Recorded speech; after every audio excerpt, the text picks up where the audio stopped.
同城真可以，旅行省到底。本节目由硬核低价藏不住的同城旅行冠名播出。推理真相大白，天猫真香，好物安排。本节目由天猫特约赞助播出。美味曲奇超好吃，有豆才豆，趣多多。本节目由趣多多曲奇行业赞助播出。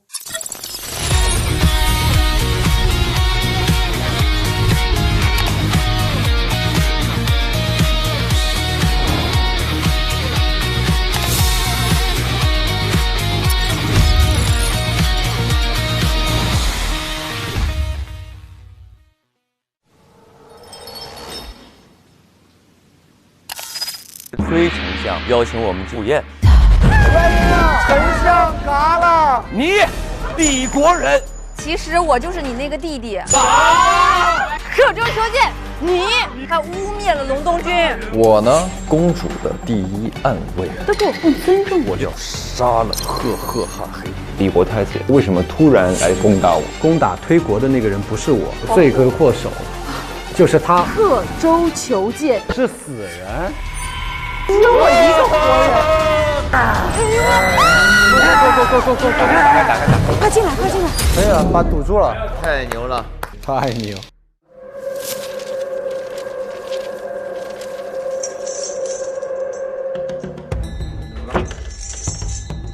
哇，这是什么？哇天嘞！这是到哪儿啊？哇，外边怎么了？烟？你看外面。哎我天哪！这是坟头。问问我。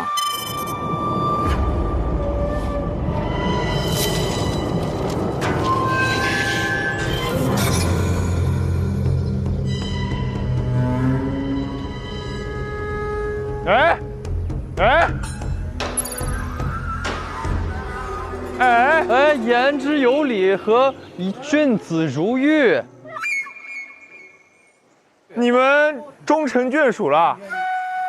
可以，哎，蓝 buff 红 buff， 快点！蓝 buff 红 buff， 我刚刚收割一下。师弟，救救我们！姐妹，救命！哇！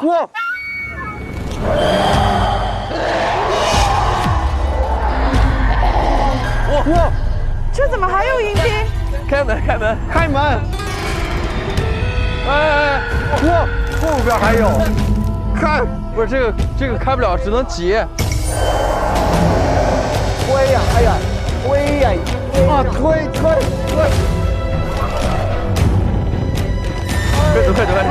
走！哇天哪！师弟快进来，师弟！啊，没事，我习惯了这种场面，习惯了。抵上，给抵上，推过去抵上。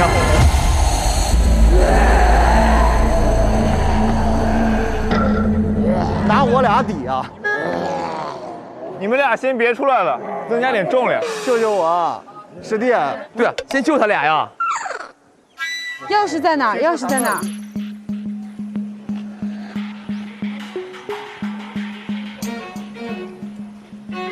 这个簸箕是不是挡板啊？给他们，你们知道钥匙在哪儿吗？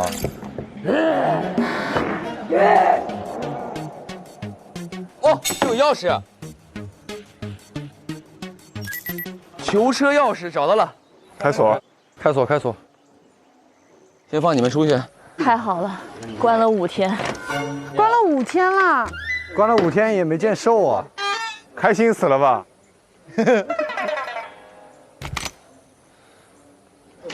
？OK， 来，谢谢。哎，又穿上了新鞋子。哇，姐妹，你终于出来了，你的鞋还好吗？俊子给我换了一双鞋。哎，有只蜜蜂，不能打蜜蜂，不能打蜜蜂。我偏不信邪，为什么不能打他？他们的皇后来这找你了。皇后要来找了。走吧。这扇门是我们唯一能走出去的门。唯一？对，那是唯一的逃生出口，但是需要2个人同时在那边按下按钮，门才能打开。同时摁按钮，一旦松手，按钮就会失效，且关注阴兵的大门也会打开。按下的人要冲出去，且只有1次机会。那你们2人嘛？好呀，二师兄，其实从小呢，师傅就嘱咐我说，武功是非常高强之人，而且你都比武招亲了，你的武功也肯定不差。但我俩有线索，你们不想要吗？你们俩先跟我们说了，然后再去摁嘛。得到敞亮的地方给。看来只有我们2大侍卫才能胜此重任了。只有我们2人啊？对，这一个手一个腿。是这样的，有可能会出来拦我们，现在就有这个问题啊。对。冻结卡。OK， 来，快跑吧，很快的。不是，好 OK， 那你们俩去按。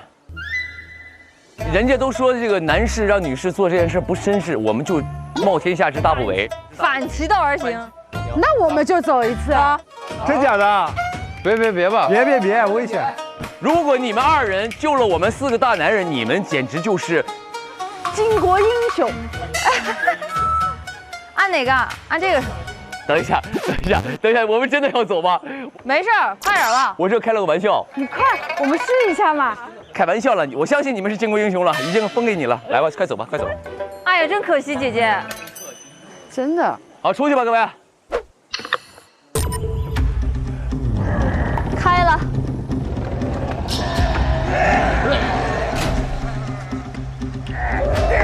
走了吧，哥。来，3、2、1。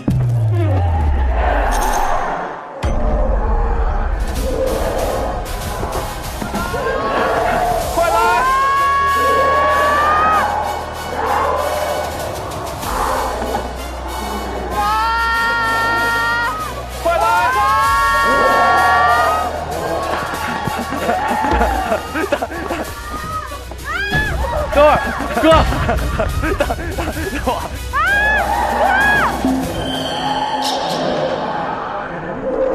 冻结卡，使用冻结卡，3、2、1，冻结卡。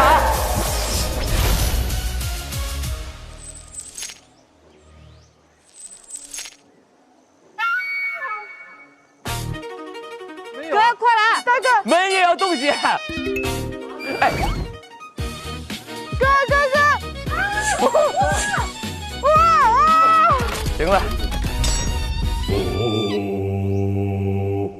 前几天我跟伙伴来这儿救小孩的时候，他们把小孩带去了鬼市，殿后的我一直被关在这里，直到俊子救了我。对，谁抓的他？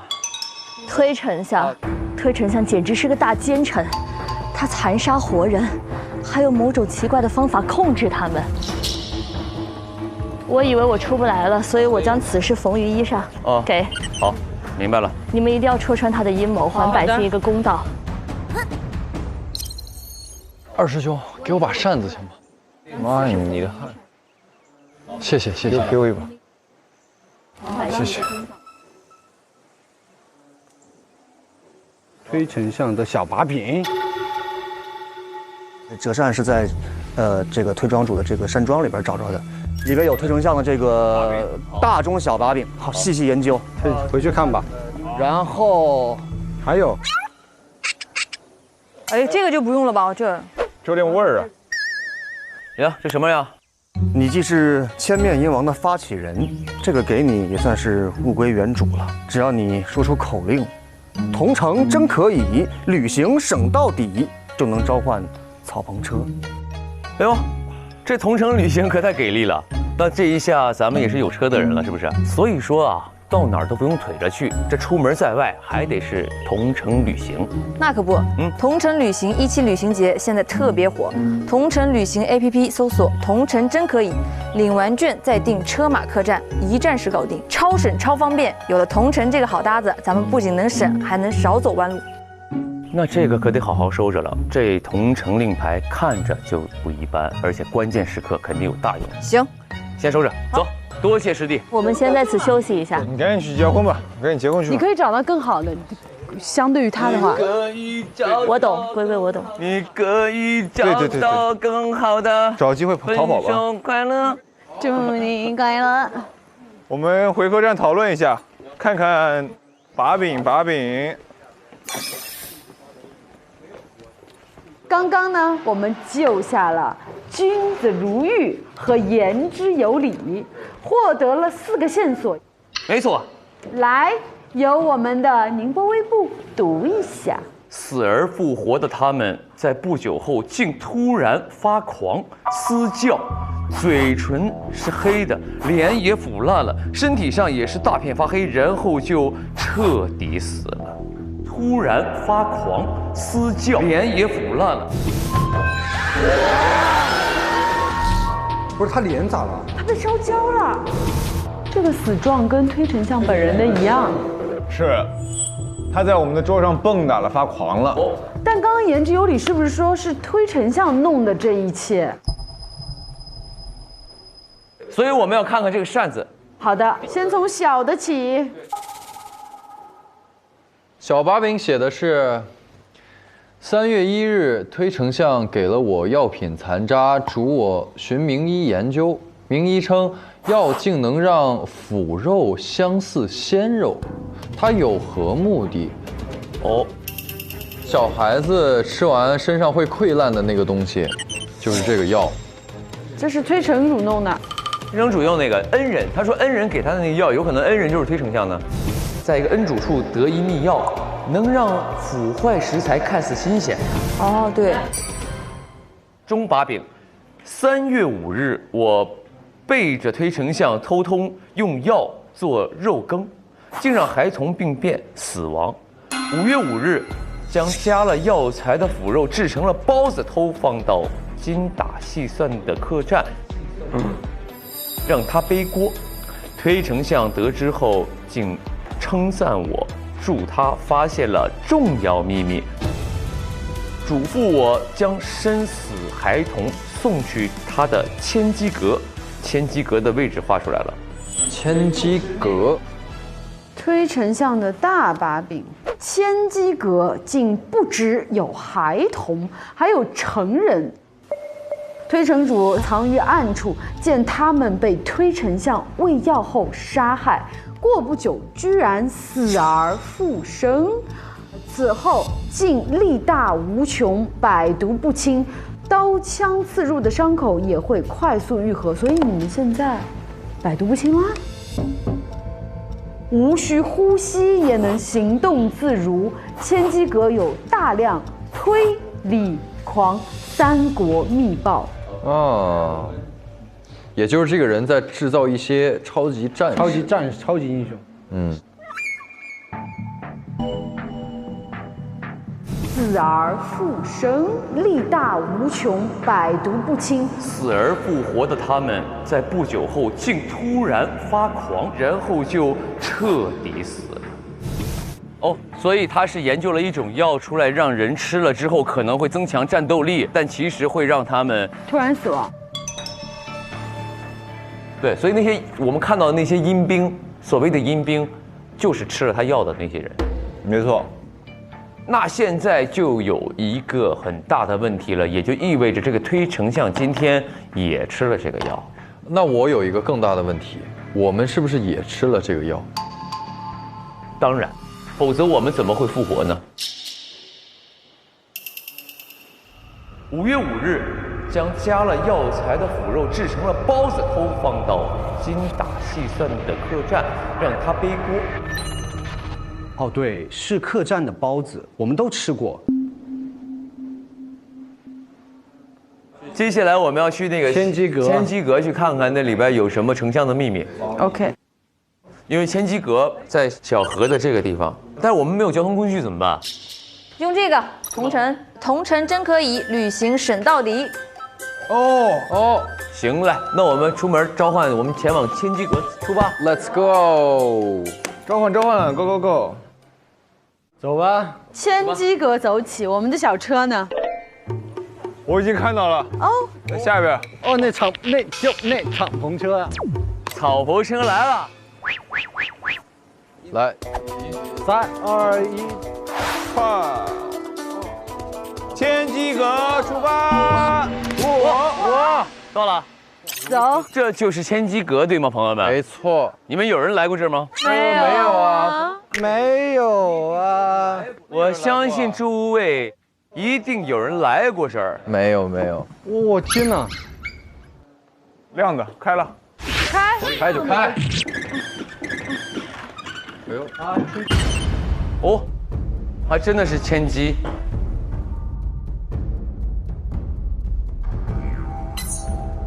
这可以打开。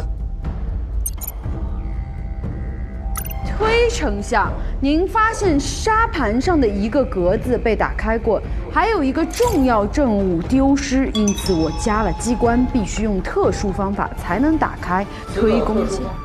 这什么东西？这个就是开关。这是黑绿，那个是什么啊？蓝红。我觉得它是放字游戏。那个吗？哦。几个字？赏罚大乱，威首相伴。推象。哎，能拿下来？是摁的是吧？按钮。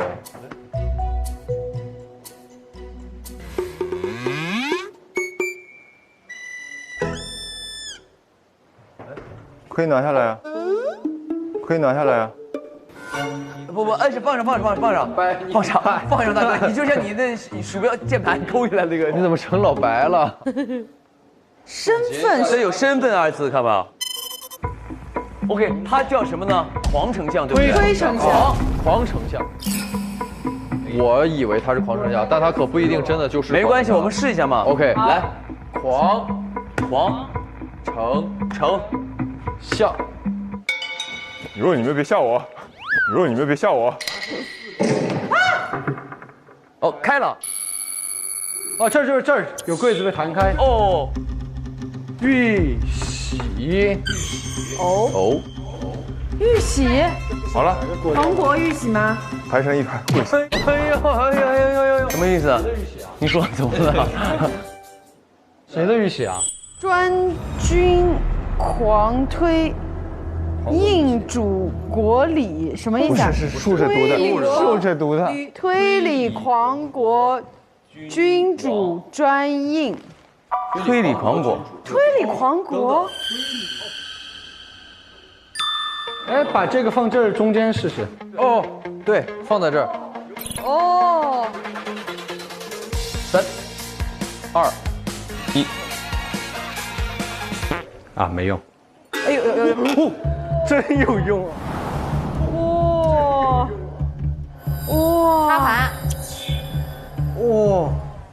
第一步灭狂国，第二步削弱推国，第三步削弱李国，最后一步是什么？统一吗？我觉得最后这个可能就是推理狂国的自己的肖像，一个国标。哦，等一下，是有人想夺这天下，他已经把玉玺准备好了，他要一统三国之后，他做那个皇帝，他想上任，先借推理两国的力量灭掉狂国，就是我们都是他的棋子，是用我们挑拨三国之间的关系。对，他就是鹬蚌相争，渔翁得利嘛。对，做这个黄雀在后。 为什么三个国他只灭狂国，其他两国就只是削弱呢？因为，对呀，为什么就灭我们？因为狂国最弱，还是个欺软怕硬的，他得保留一些实力为自己所用，是吧？狂国公主，哎，何许人也，胆敢触碰我国公主？再碰一下，我就驾驭你。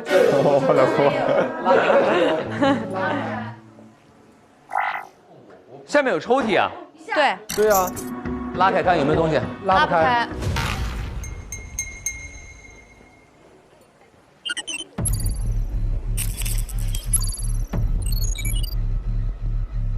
这是黑绿，那是什么？蓝红。啊，等一下，颜色。哦，棋子底座。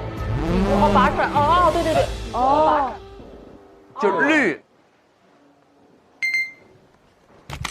哦，弹开了。哦，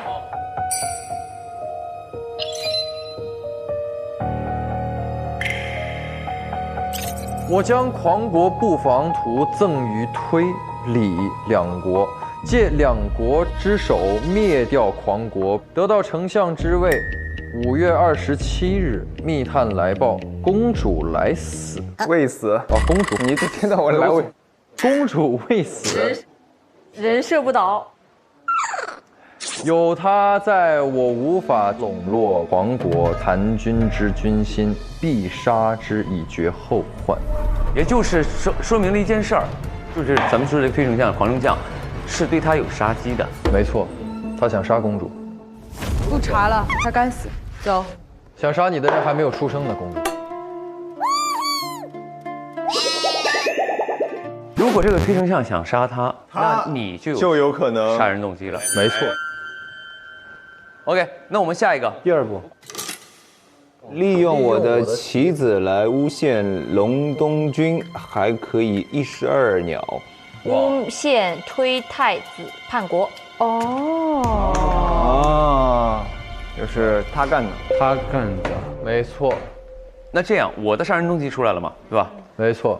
利用他的棋子陷害隆冬君嘛，那我就知道了这个黄丞相是幕后主使，这是第一。第二，就说明你俩的杀人动机也出来了，对吧？你知道他是利用了你们两个。我们俩如果看到这个东西，对，主要是你12鸟，没到3鸟。勾结李国假太子，并派我的棋子刺杀真太子。哦，那你的杀人动机也出来了吗？对啊，对对。 OK。哦，最后一个是非常关键的一位人了啊。好，你看，说关键吗？这是这个字数。好长，找不到，好长。第4步，灭推理国，建立推理狂国，一统江山，称霸天下。好，称霸。第一，征集军粮钱财。我将隆冬枪借予推庄主，他借此杀了士大门，之后得城主之位，帮我补足军备。第二，夺启德县，号令天下。当年目睹1万隆冬军力战李国30万大军，经调查发现，只因一神奇秘方被东将军藏于枪剑内。我趁乱窃得隆冬枪，现在只需启德剑。第三，打造超强神兵，寻剑无果，只能破解隆冬军所剩的汤药残渣。但隆冬军有克制阴兵之法哦。为了不影响计划，必须找出隆冬军的旧部，还有隆冬军的少量的旧部生活在这推城之中吗？我前2天真抓到了一个人哦。最后一个是攻占推城，5月28日拿到了宁波微部的启德舰，隆冬枪启德舰在手，阴兵已有，我只需控制阴兵攻占推城。等一会儿阴兵会攻占。哎，等会儿啊！别怕，公主，莫怕。你这样我也怕。不会的，没事的。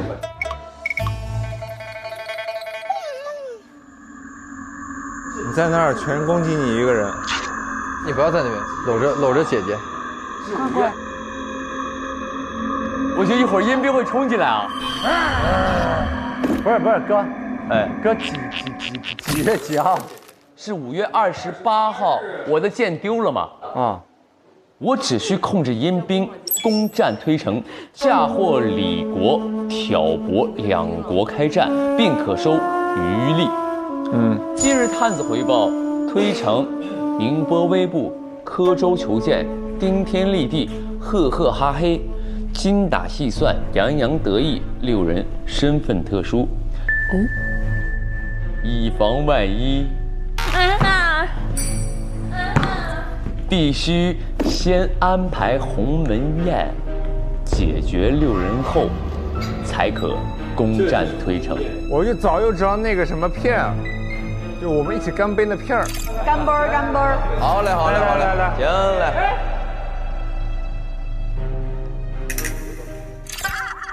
我们都吃了。怪不得我现在觉得我浑身无力。可是你吃的最多，刚才欣欣姐把好多都拿给你，你都给吃了。我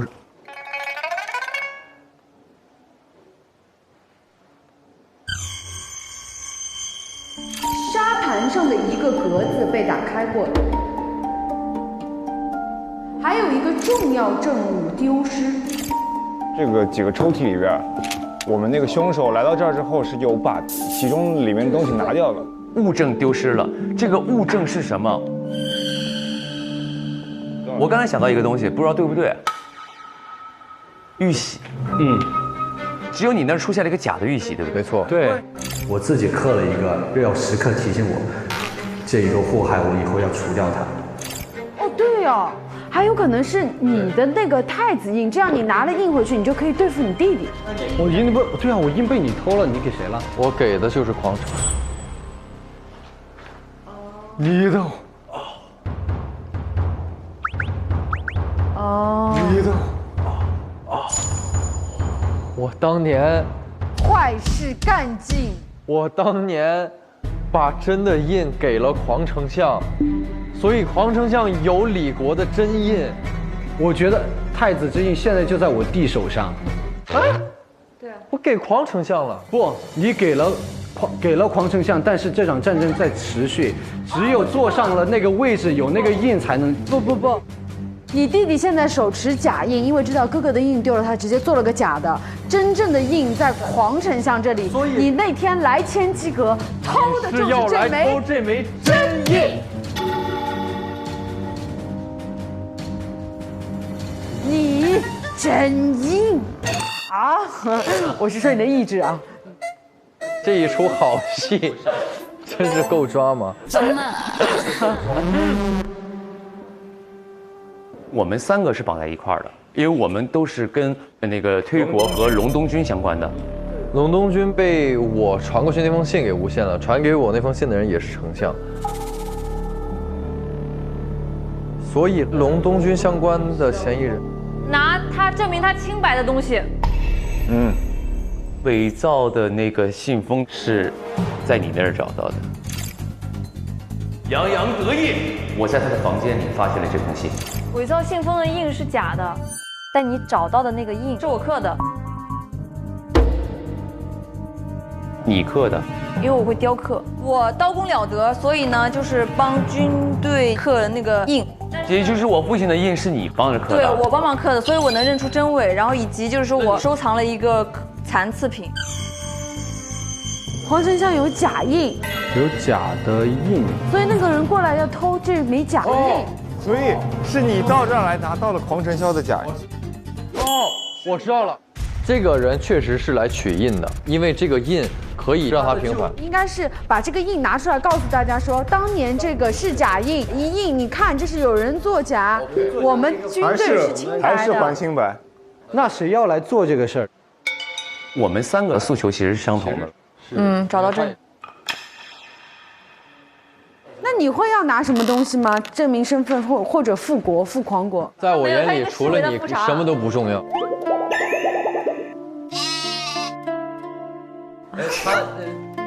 有可能要拿复国的物证。下一个空间，这儿，在我这儿，我已经找到了。削弱李国。等一下，有个什么东西？灭狂国。找到一个炼药房。哦，我们去看看呗。走吧。走了。开锁。Yes。拉。烧炉子。啊，这里是炼药房。推理狂起居住。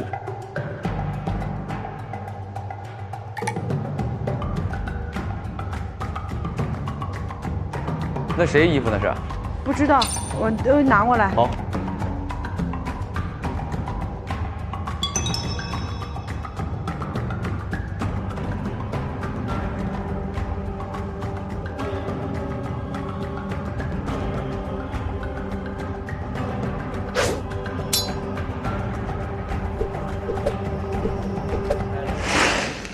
哎，小慢点，它会掉。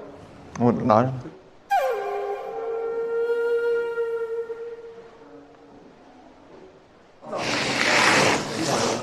这有那个步骤。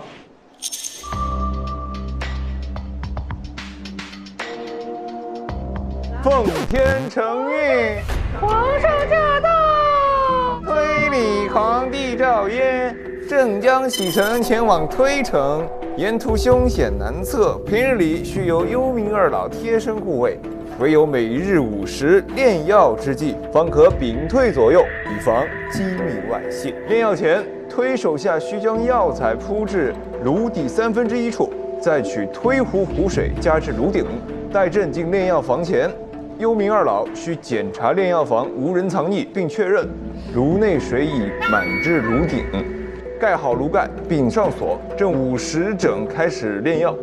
50 OK。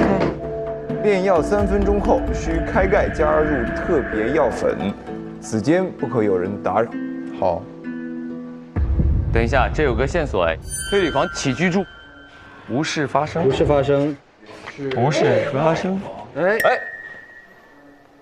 他说5月30日那天，推理狂弟进入炼药房，但没多久就出来了，脸都湿了，嘴里嘟囔着：“怎么回事啊我？”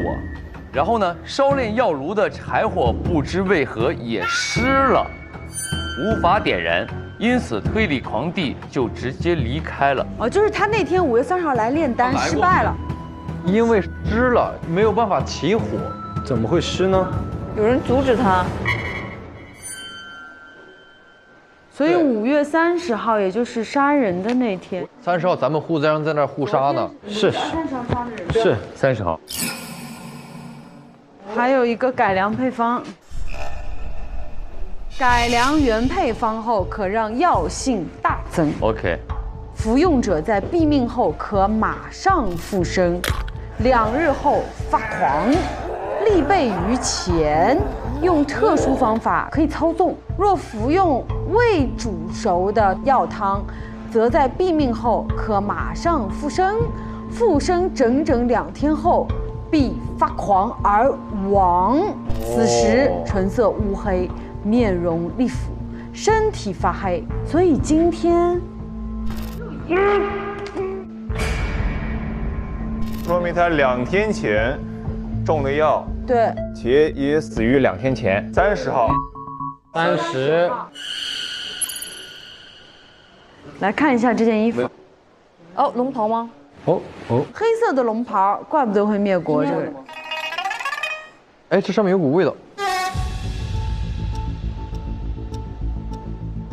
我真没骗你，这上面有一股你的味道，有一股你的味道。啊？因为刚刚抱在我身上。哦 ，sorry。嗨。哦，小狗鼻子真灵。能闻到你的味道？不是，我说你们2个不是今天喷了一样的香水吗？打开衣服兜里看里边袖子什么有没有东西，衣服上是什么东西？对。哦，有绿色的这个印，有绿色，有黑色，发青呢。哦，湿，这个袍子湿了，也就是这个人来去搞湿过这个地方，并且弄上了，对不对？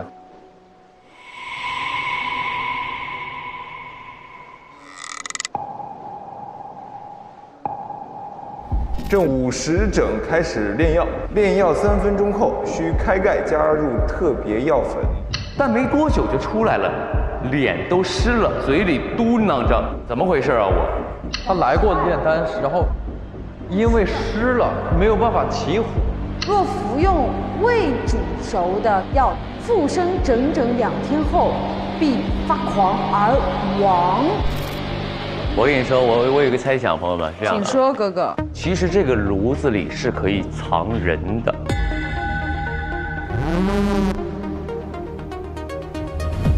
哦，什么意思？这一章呢写的是炼药方式嘛？对。第一步是把这个丹炉草药铺至1/3处，剩下的2/3干嘛呢？加水。打个比方，如果我是凶手，我知道这要铺完药，铺完药之后，我可以在这里藏着。因为这个狂丞相炼药的时候不许任何人打扰，每天他是炼药的时候是50，3分钟之后他要开盖加药，在这个时候呢，可能开盖加药的时候，这个藏在里面的人就可以杀掉他。看这个地方写了一个5月30日那天，推理狂弟进入炼药房，但没过多久就出来了，脸都湿了，嘴里嘟囔着：“怎么回事啊我哈！”就是因为凶手可以躲在炉子里，趁那个推丞相打开盖子的时候，从炉子里把他按进水里淹死。所以这个人是服用了未煮熟的药汤。对，然后未煮熟，因为3分钟水不可能开嘛，对吧？对。什么样的人才能藏在里面呢？幽冥二老需检查炼药房无人藏匿，并确认炉内水已满至炉顶，盖好炉盖并上锁。正午10整开始炼药，炼药3分钟后需开盖加入特别药粉。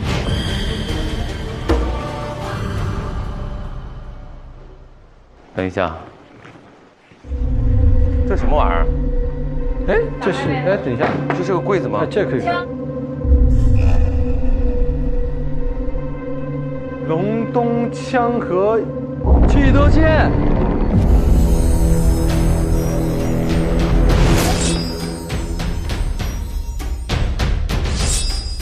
这原来是真的启德剑，这么帅啊！哦，哇，有点帅。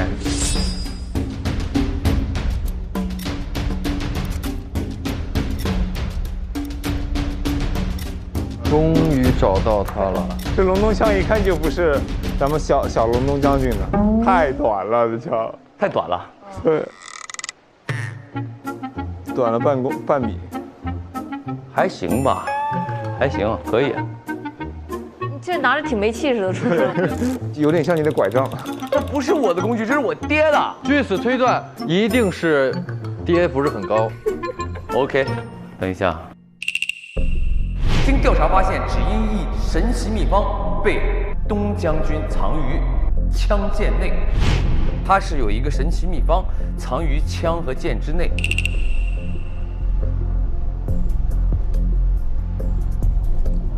这个可不可以拧下来？应该可以，可以拧。对，一头一尾。试一下这2个可以怎么合并一下？要把枪头拧下来，注意安全啊！这儿，哥，这儿。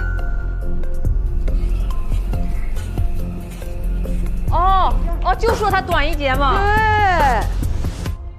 对。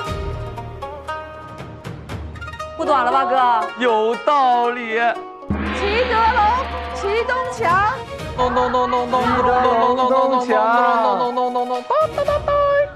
哎，现在对味儿了，哥。他真像大白，他爸不矮。哎，这个好像他说的是对的，真的短一块儿，但这有点太长了。这才有大将之风。没错，对，有点太帅吧。等一下，我看看能不能放进去啊。这2者合并能吗？应该是正好的。这盒子放到里面，哇，刚刚好，刚刚好哦。哎，等一下，出了一个密信。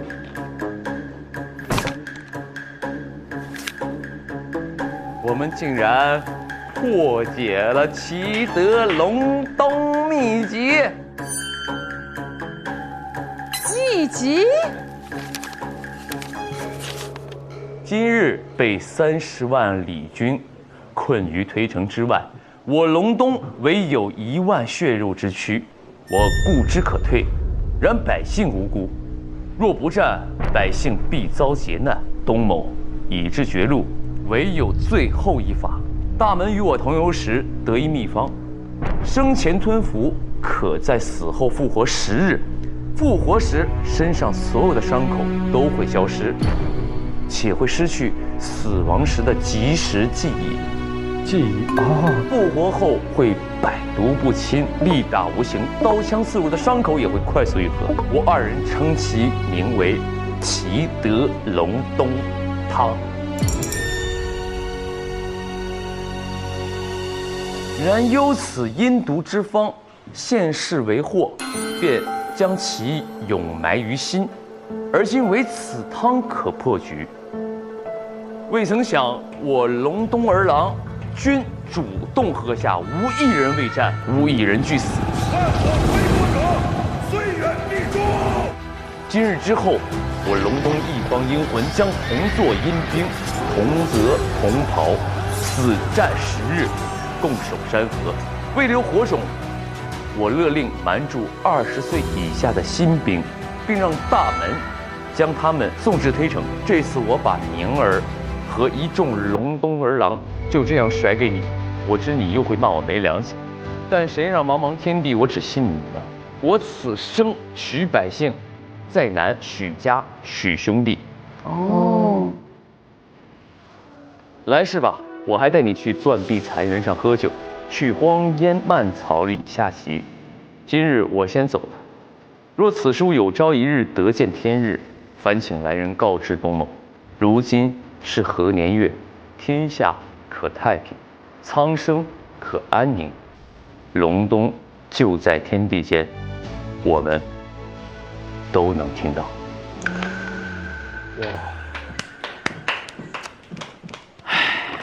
喝了这个汤的一定是宁波微步，因为他已经对上了所有的症状，有可能是有人给你喝了这个汤呀。等一下，我们是今天才知道此秘密，对吧？对，之前没有人共同拥有过隆冬枪和启德剑，这个秘密是5年前的秘密。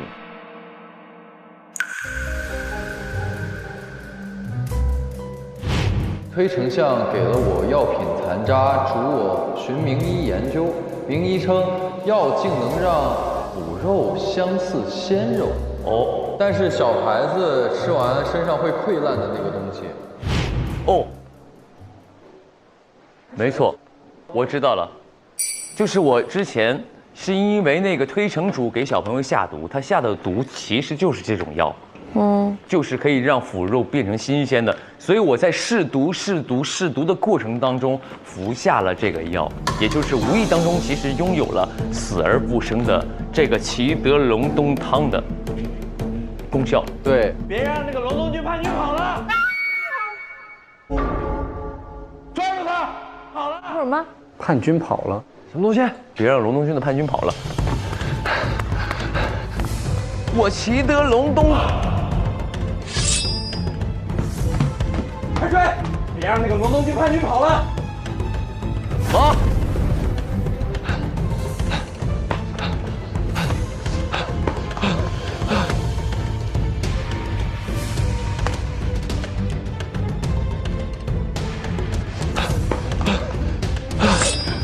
快！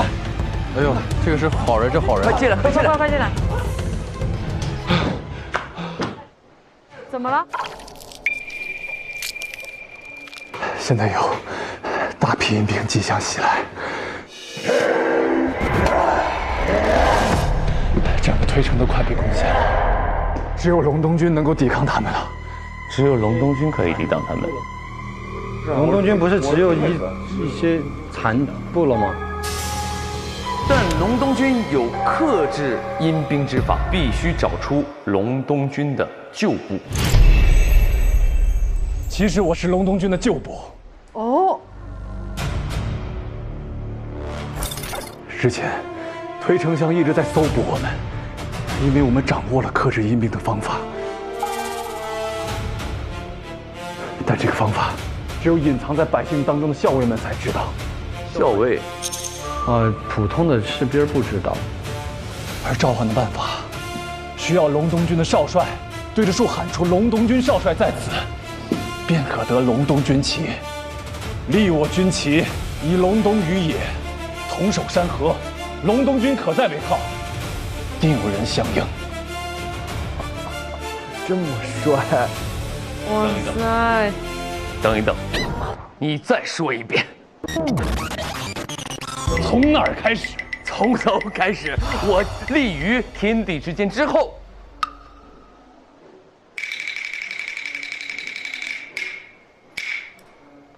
需要隆冬军少帅对着一棵树喊出什么树？一会儿我带你们找。好的。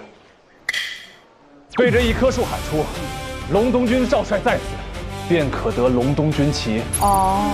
立我军旗，换我子弟，以隆冬于野，同守山河，隆冬军可在为号。天地间，定有人相应。好。以隆冬于野，与我共守山河，隆冬可在。有点太帅吧这两集。少帅，时间不多了，我带着你们去找那棵树。好，走走，快走。少侠，少侠，快跟上！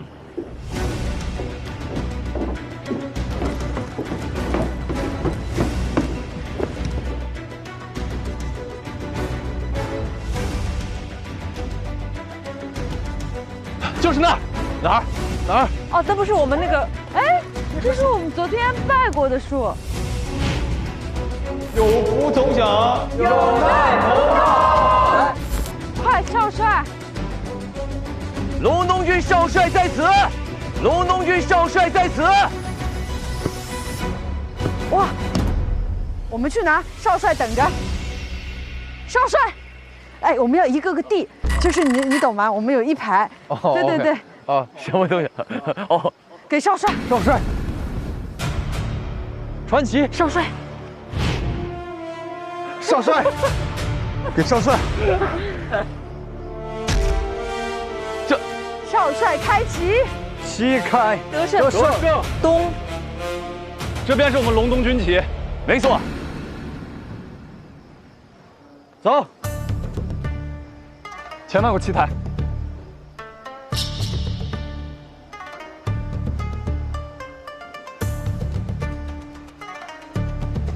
哇，一看就是上阵杀敌的料。对，来上来，来，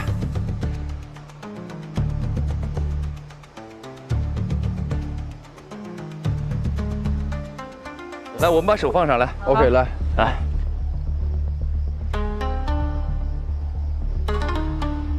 准备好了吗，兄弟们？好，来，3、2、1，隆冬于野，同守山河，隆冬军可在。隆冬于野，同守山河，隆冬军可在。隆冬军可在。隆冬军可在。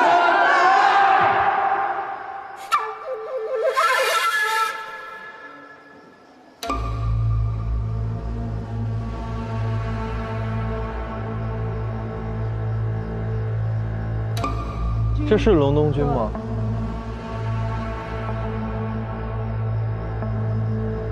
隆冬军！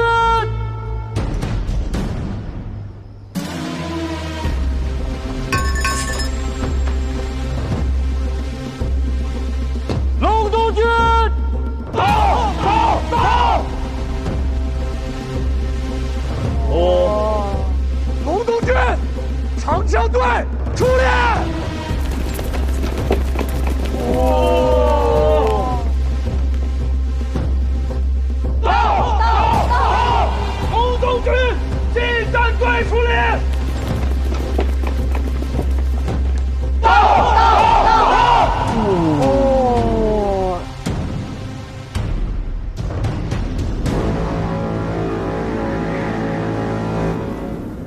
有点感人哎，有点想。哎呦，我看不得这种，有点感动。诸位，将军当年得到此诡异秘方时，就已经想好了应对之策，并在对面摆好了可以消灭阴兵的炸弹。各位需要做的是，按照一定的节奏，敲击战鼓，引导隆冬军找到，并且引爆炸弹消灭阴兵。好，好，没问题，来吧。来吧，我们战鼓响了啊！战鼓响！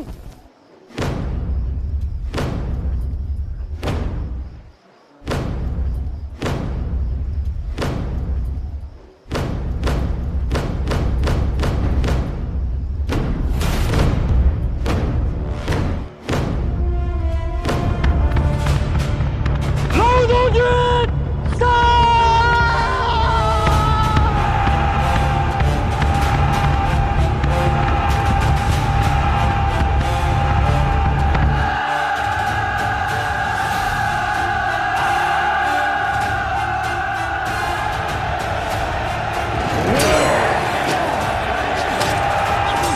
我隆冬儿郎无一人未战，无一人俱死。今日之后，我隆冬一方英魂将同作阴兵，同泽同袍，死战10日。共守山河。为了天下和平，不谈婚嫁。我们要把这个和平维持下去，我们不联姻。要为天下百姓苍生做一个顶天立地的好人。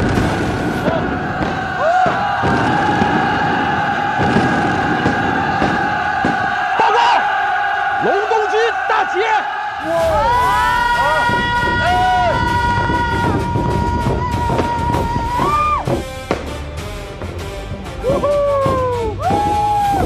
止戈墨染苍生血，挥棍只为护航营。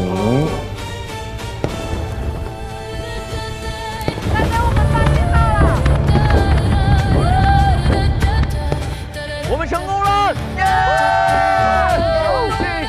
隆冬军，隆冬军，隆冬军，隆冬军。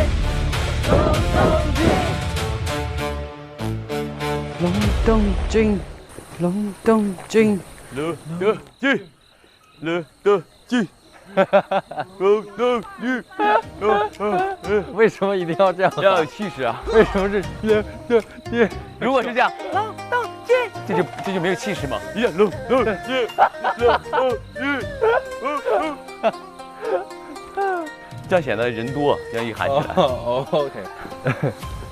上微博，进入开始推理吧话题页，一起揭开副本真相。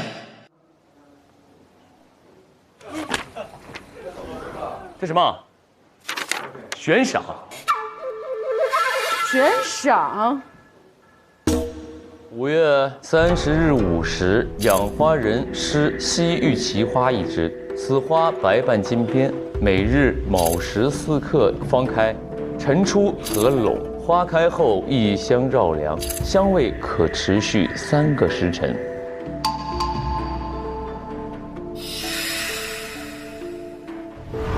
回去的那个路上，我看到了墙角开了2个白色的小花苞。 但是在路上我看到了3朵小花苞，我看到小花苞，你有看到花苞吗？好像有。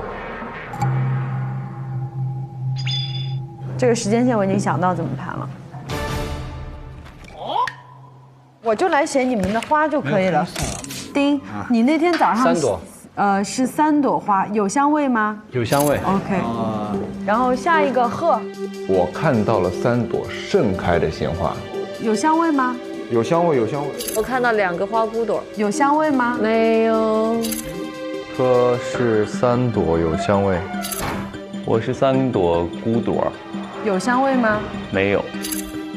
OK， 来说一下这个花的时间线啊。这个花的时间线是这样的，他说早上6点的时候，花是3朵开的，这是它的初始状态。早6。对，早上6点。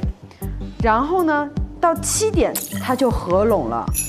花开后异香绕梁，就等于从6点开始就有香味。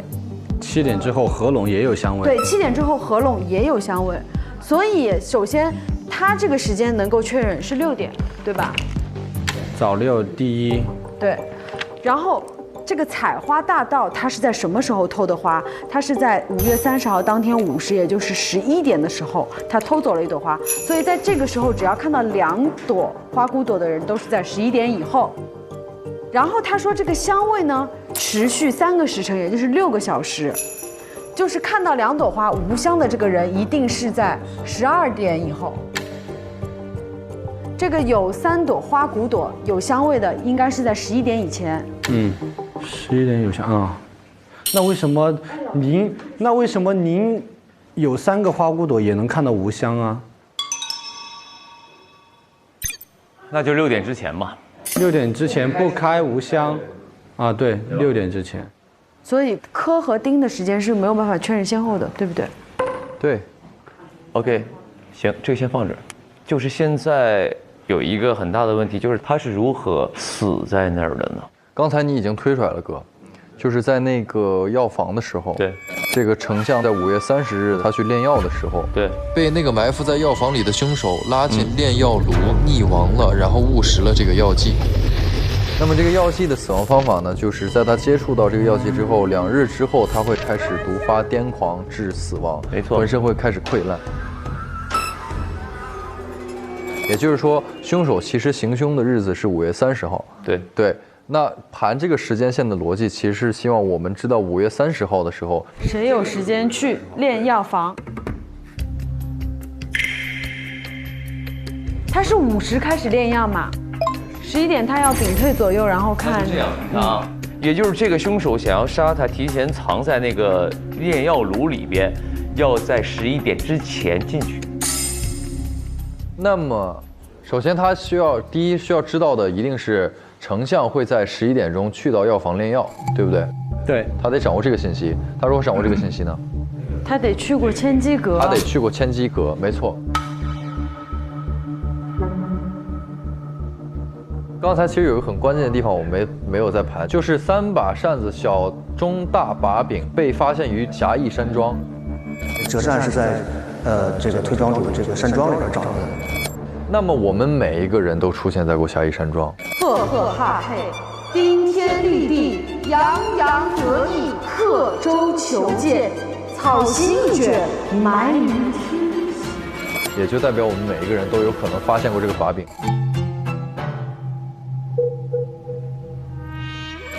推丞相的大把柄，千机阁有大量推理狂三国密报。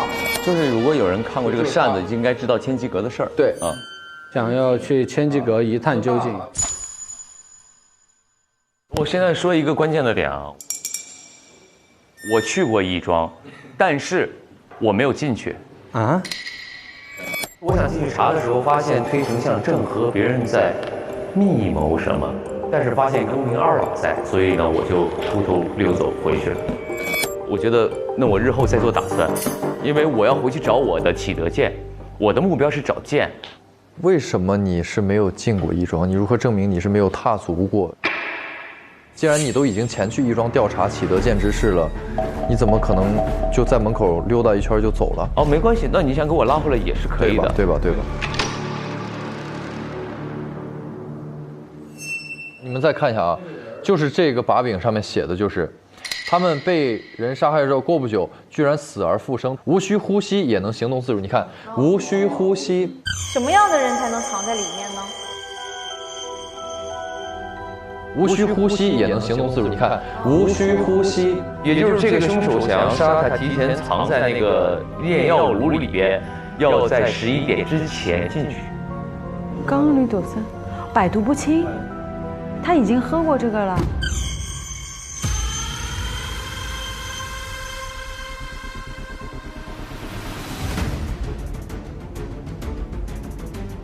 哦，无需呼吸，说明这个人可以在水里待着，并且可以百毒不侵。哦，好了，可以排人了，就根据这个可以排人了。就是他去那个千机阁还没有吃过药，还没死过的话，他待不住3分钟。没错，那谁是11点之前被人杀掉的？我们可以盘一下吗？我们这样啊，宁哥，你6点前杀的这个人是谁？是杨。杨，所以杨 OK 的，符合，对不对？他6点前喝了这个药，对不对？柯，你在7点到11点之间杀的这个人是谁？贺，那么贺也是有的。贺，你6点杀的是谁？丁，所以丁也是符合的。我12点去杀的柯。柯，那柯这个人其实没有。没有，我是11点之前杀了他一次。哦，但是我被杀2回是吧？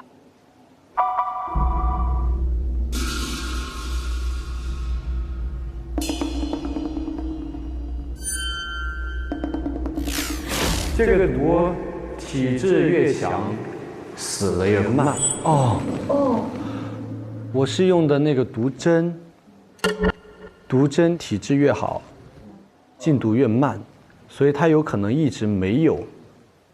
那很有可能我就没死。那么柯绝对是先排掉了，他11点之前不可能死。Nice。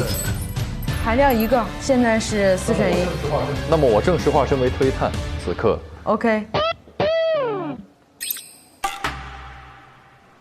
我我现在觉得贺的时间可能比较弱一点，是因为柯杀他的时间是7点到11点，这个时间就很不够，你懂吧？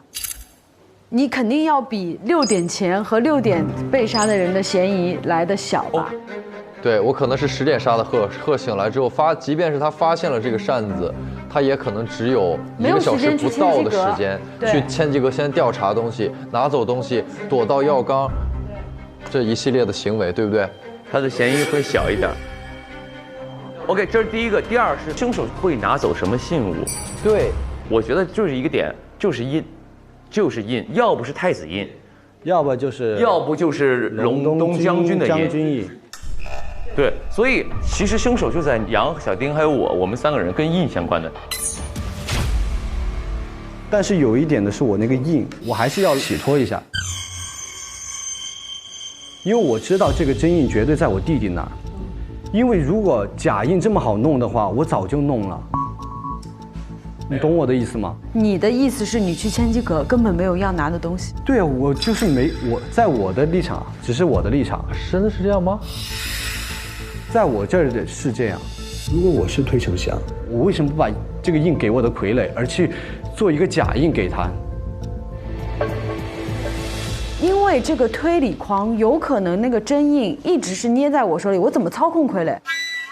我不可能把实权真的给他。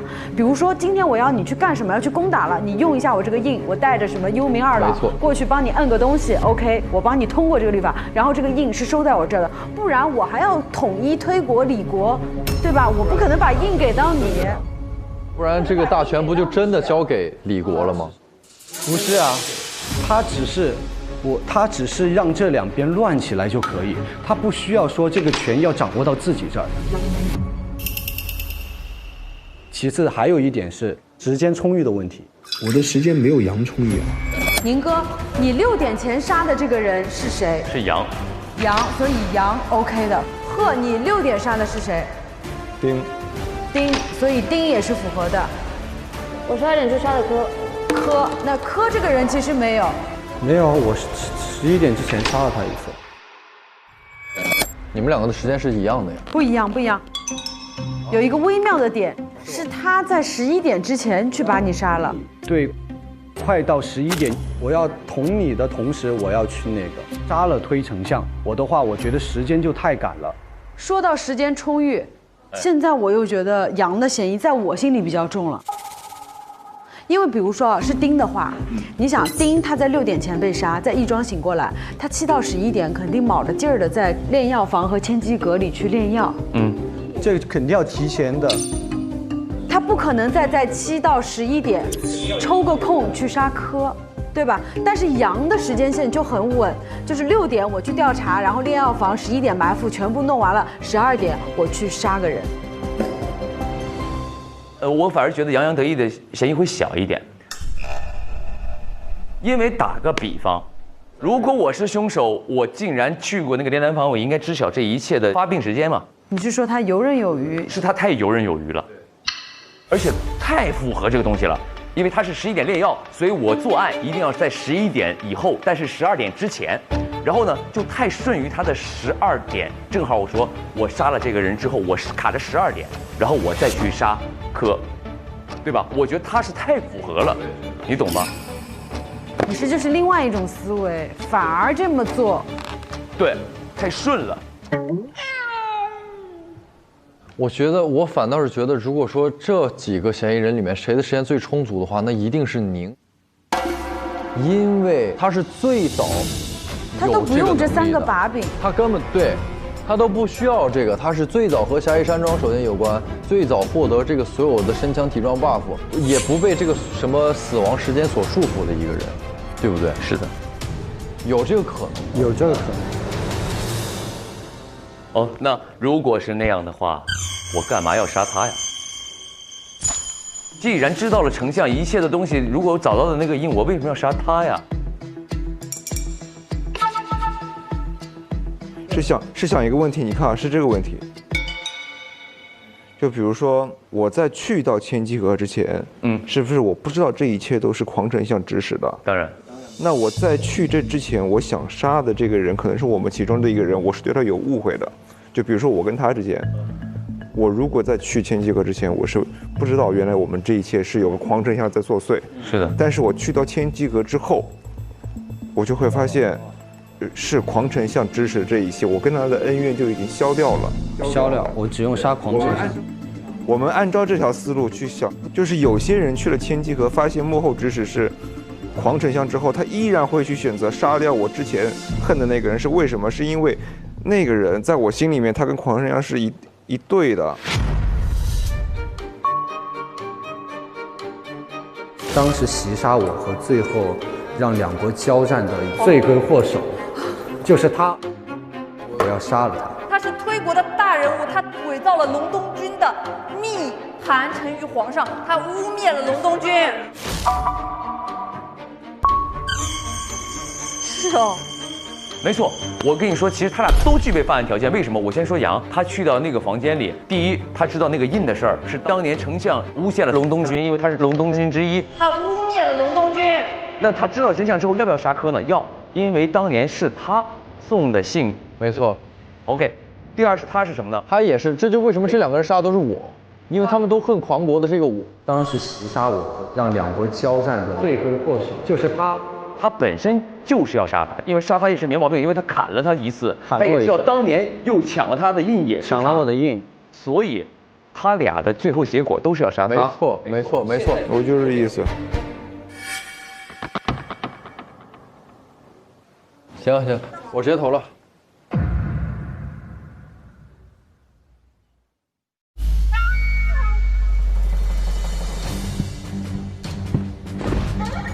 我觉得嫌疑最大的两个人，一个是顶天立地，一个是洋洋得意。可能在作案时间上，洋洋得意太充足了，所以我投了定。我投洋洋得意，因为他时间最早，最有时间去作案，他也很有作案动机。他是一个，就算知道了推丞相是幕后操纵者之后，依然会选择杀掉柯的那个人。本案我选择的凶手是，就是他了。我今天就把票投给，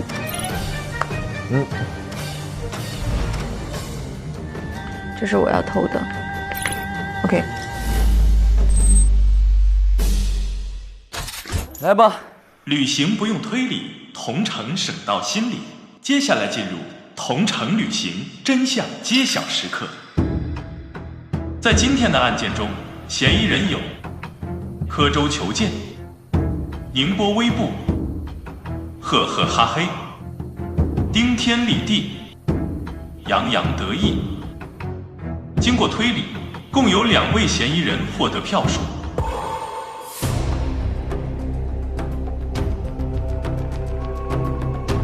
他们分别是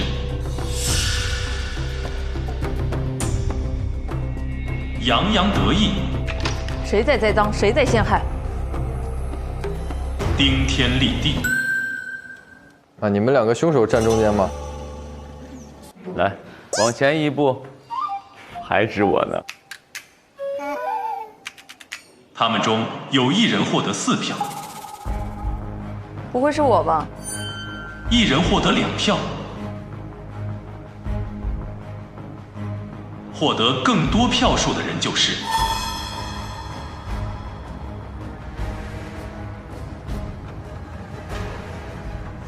顶天立地。哦，我今天又把票投给了顶天立地，也是非常符合作案时间和动机的一个嫌疑人。我选择的凶手是顶天立地，我选他是因为他符合我们所有觉得有动机去千机阁拿东西、杀推丞相，然后有充足的时间。这是我要投的。OK， 我跟小丁的很多时间线是重合的，最有嫌疑的只能想到的就是小丁了。我投洋洋得意，行动线上，丁是先杀科再杀推，杨是先杀推再杀科。我觉得他应该是在12点之前就已经知道了推丞相是坏蛋，并且完成了一系列的进丹药啊那些操作，再去科的旁边把科再杀了一次。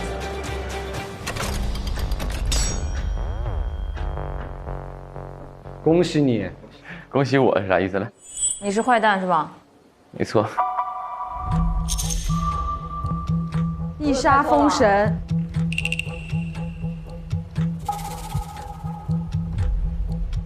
会不会猜错呢？你们且等着吧。大家是否锁凶成功呢？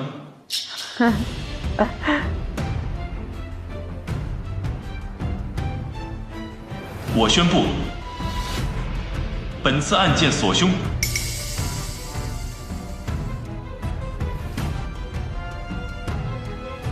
成功。啊，还是失败？失败呢？还是失败呢？本次锁凶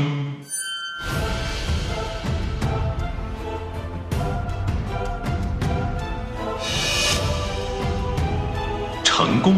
哎，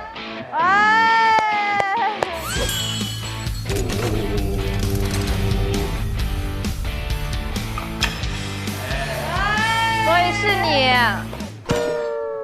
太谁投的我？我投了你，我也投了你。你知道他是我们开推团的后手，什么意思？我们就怕万一有一个新人来了，让他零票逃脱，为了大局。现在宣布大家错过的关键性证据。关键性证据，你们还记得那个印吗？对，记得。是不是很粗糙？我找到了一些东西。这个一个印上面写着李太子印，你把那个拆开，应该是个真印。还有可能是你的那个太子印，这样你拿了印回去，你就可以对付你弟弟。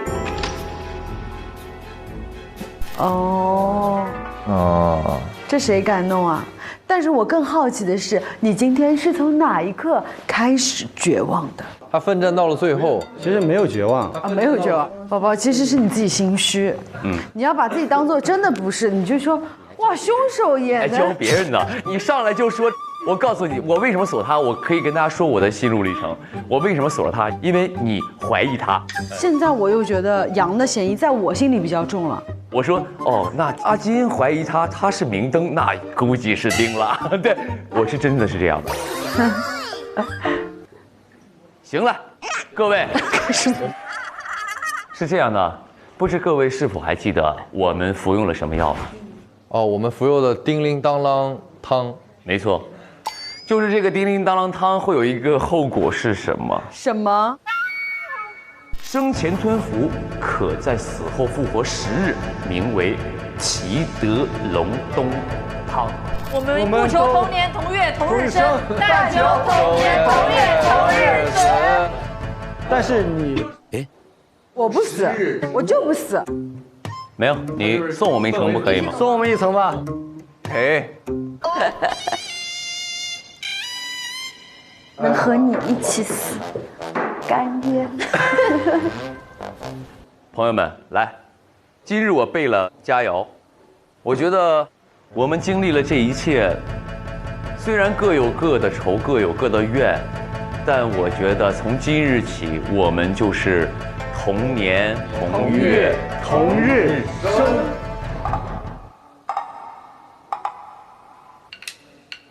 不求同年同月同日生，不求同年同月，但我们注定要同年同月同期死。那诸位，这临走之前还有什么愿望吗？那么我这个一生都在柯州求见，可惜州已行矣，而剑不行。如果有来世的话呢，就希望我可以自由自在的活一辈子吧。哦，说得好。我想要活得久一点，我想要得到龙东枪，我想要做一个正义人士，号令天下。说得好。希望我们的后人能够记住我们这些热血的历史，以此为鉴，往后不再有无辜的牺牲和混乱的战火。我觉得我们能活着，是因为有人替我们去死了。希望下辈子歼灭鹰王这个组织也能得到延续，能够去帮助到更多的人。当年我阿爸的愿望就是希望每一个人都可以好好的享受自己平凡的生活，因为当风浪过去，不论输赢、英雄或者成王败寇，我们最珍惜的还是活在生活当中的每一分每一秒。你要知道，此刻的宁静是我们所有人拼命得来。祝你们每一天都过得幸福安稳。是的，那我希望天下太平，万物安宁，而且在这个世上的每一个人都可以寻找到自己的侠道。好的，那我们就为这此刻的天下太平和万物安宁干杯！来，各位，干杯！喝了这杯酒，来世见。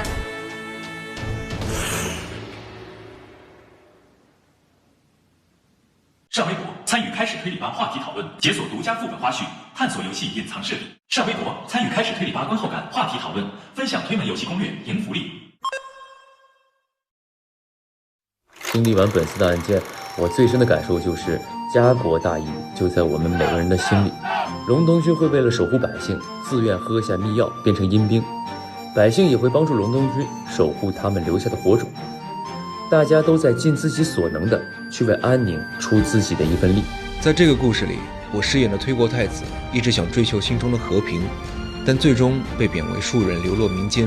当他发现朝堂上的勾心斗角让自己没办法完成心中梦想的时候，决定从身边的小事做起，用自己赚的钱尽可能帮助身边的小人物，用这种方式一步步靠近梦想。我认为这也是一种侠义，只要心怀善念，努力生存，尽我所能帮助他人，也能成为照亮黑暗的微光。不用拥有多大的本事，守住心底那份善意，就足以温暖身边的人。宁鸣而死，不默而生。故事中的大家都有着就算被误解，甚至丧失生命，也不愿意沉默着苟且偷生的不屈态度。这就是我心中的侠义。英雄不是生来无畏，而是选择了勇敢。推城百姓的岁月静好，其实是由无数龙东军的牺牲所换来的。就像我们现在一样，很多我们生活中的美好都离不开那些替我们负重前行的英雄们。其实我觉得侠义非常简单，在我看来，侠义或许就是在看见任何弱者的时候，都愿意为他们伸出一双援手。经历完这次案件，我明白，真正的强大不是要赢过别人，而是要守住心底的那一份善意。哪怕可能前路再难，也总有人要站出来，为该守护的人坚持到底。世界上没有天生的和平，安稳来之不易，战争从来不遥远，只是我们有幸生活在了和平年代里。我们现在的安稳平淡、衣食无忧的幸福生活，都是一代代先辈用坚持和牺牲换来的，是他们的拼命守护，才换来了我们如今的岁月静好。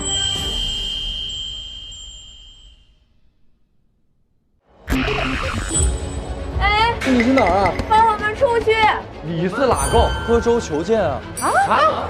是谁啊？你们俩演戏呢，在这。他们是不是疯了？你们不认识我吗？你知道现在是什么时代？260年，现在是2026年。不对，他叫宁波微步，顶天立地，赫赫哈嘿。精打细算，是你把我们4个买了送走的。稍等一下，我的名字精打没有细算啊。我是顶天，我叫赫赫。啊，这当中必有猫腻。哦，这个声音你知道是什么吗？阴兵甲的声音。这是谁？这不是推馆长吗？穿上阴兵甲之人必会五官渗血而死。他穿上了，他一剑把自己的喉给封了，因为控制了他的心神。哎，这是一个什么啊？这上面有一个骷髅头，一个 R， 它应该是个组织的印记，很可疑。哎，你的标识 R 墙上有一个 R 的标识。我们怎么到 R 公司来了？你知道这是什么东西吗？有点危险。这里是哪儿啊？小子们，把这6个人带到那边关起来。走，都老实点，给我看好了。我觉得这个箱子里肯定有东西。有人在叫。什么声音啊？我才能抓我们了。那个门应该可以进去。继续开，快躲起来！怎么刚才关起来那几个人就找不见了呢？他们别让我们抓他们，抓了非给他们劈罢了。站住！不许动！他举着枪过来了。车里边有枪和盾，快！咱俩配合，双枪。掩护。终于找着你们了！我是本案的凶手，顶天立地。当我意识到我可能是死而复生的活死人后，我立马去杀了刻舟求剑，又想到了推庄主说的千机阁有许多推理狂三国的密报，我想去看看，于是我来到了千机阁。你是波斯王子啊？等一下，你这，哎呦，你今天这个不错啊，很高贵。哎呦，怎么了？还怕蝴蝶啊？是蝙蝠。研究一下怎么打呀？就只打这个吧，这个最小的。不要往下走，往上。哇，这挺累的。你有按摩卡吗？下次见到一个很厉害的 NPC， 给我按摩。那没事，先爽再说。来啦！你肯定很想吃这个，这不是小宝宝吃的吗？你比我小。我真的是从妹妹变成姐姐了呢。我已经混到一个节目里年纪最大的人了，你。哎，你跟金不差不多吗？她也是妹妹，她也妹妹，都是妹妹，都是妹妹的感觉。为什么不知道怎么说？先点燃9支仙女棒代替。喜欢你说不出口。不一定要许多钻石黄金，一天一天贴近你的心。好想跟你表白。正片 SVIP 每周3、周4 12点更新 ，VIP 次日12点更新，会员抢先看1周。每周2 12点副本解锁中，提前解锁角色高能时刻。每周4 12点副本存档中，一起还原案件真相。每周5 12点推门万事屋，加更开推团的日常，推门居民幕后采访，了解更多玩家幕后精彩瞬间。每周6 12点推门玩家彩蛋，捕捉玩家更多精彩时刻。每周日12点推门花絮连看，持续解锁正片之外的隐藏惊喜。每周日周一预告抢先看，更有推门补给站、推门直播大赏。本周日掉落，全员开启干饭唠嗑模式。同城真可以，旅行省到底。本节目由硬核低价藏不住的同城旅行冠名播出。推理真相大白，天猫真香，好物安排。本节目由天猫特约赞助播出。美味曲奇超好吃，有豆才豆趣多多。本节目由趣多多曲奇行业赞助播出。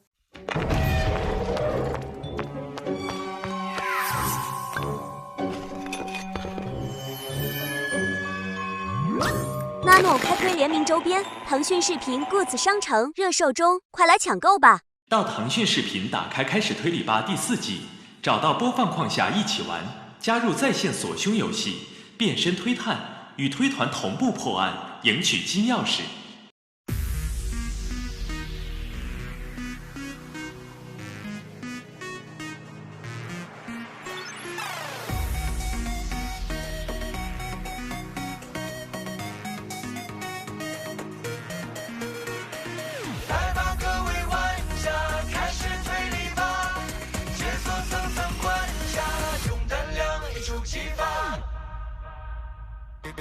夜色习惯演绎，推是视线密距离，人慌的音序，暗潮无声才有意。